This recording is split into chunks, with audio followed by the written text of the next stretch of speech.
After touching down in New Zealand, Reg Simpson, Vic Wilson, Johnny Wardle and Trevor Bailey enjoy some pig shooting.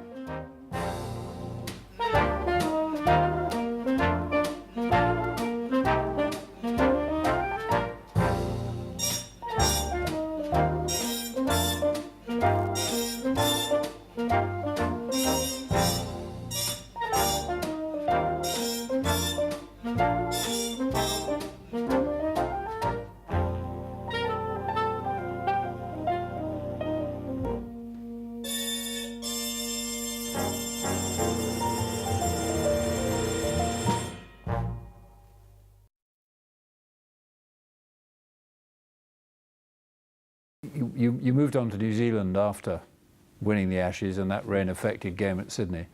And by comparison with Australia, was that relatively easy from a cricketing point of view? Well, the pitches were more like they were in England. The New Zealand team in those days weren't as good as they are today, I don't think. But they had two world-class players in John Reid and Bert Sutcliffe, the left-hander. He was a very fine player. But against our attack, I mean, they just weren't good enough.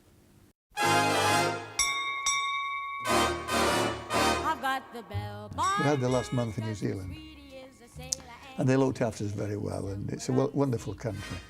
I got the bell-bottom blues 'cause I'm crazy about a sailor, and I don't know when he's coming back to me. I shake my head and refuse when the fellas come a-calling and they want to take me on a date. I got the bell-bottom blues while the other girls are falling. I just sit around the living room and wait. I wonder if he's looking at the same moon I'm looking at. Every night I'm looking at the moon. I know that if he's praying for the same thing I'm praying for, we'll be together soon. I got the bell-bottom blues just to wait. This is Hutton batting in the second test at Eden Park, Auckland. This was Len Hutton's last ever test match innings. Batting at number 5, Hutton scores 53 before appearing to lend Appleyard his bat. In this second test, New Zealand lose by an innings, being bowled out for 26 in their second innings, still the lowest score in test match history. On a visit to Rotorua on North Island, Hutton performs one of his last duties as leader of the MCC party. He discards his customary diffidence to meet and greet a Maori princess in the traditional manner.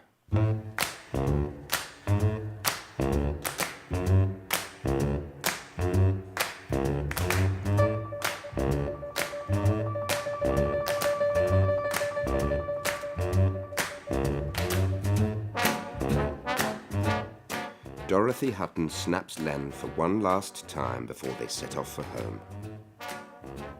The return journey is via Honolulu, San Francisco and New York.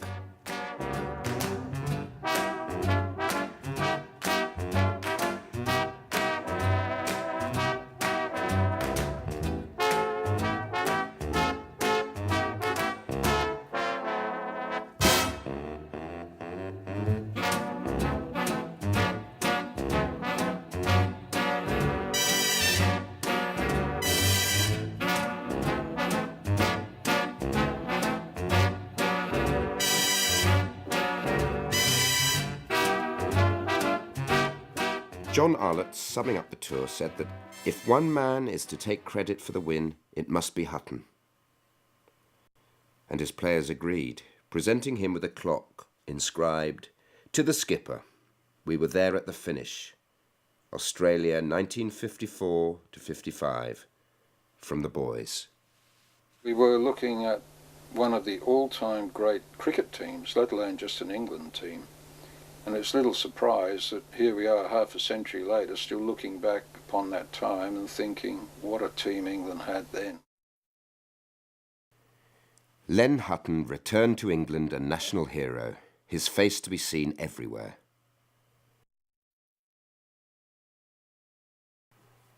Hutton went back to the Yorkshire ranks for the 1955 County Championship season, but played with considerable lumbago pain and announced his retirement from first-class cricket at the beginning of 1956.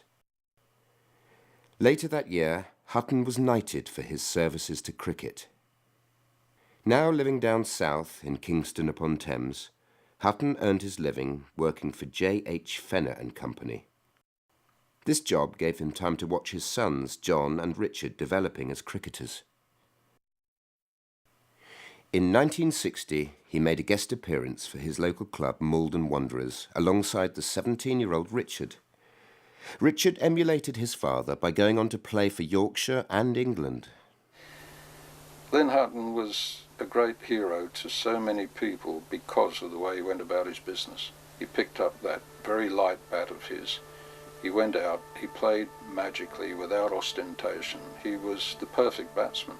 And he gave so much, and it showed in the end. He was worn out by cricket. If you played as long as you could, and not for big money either.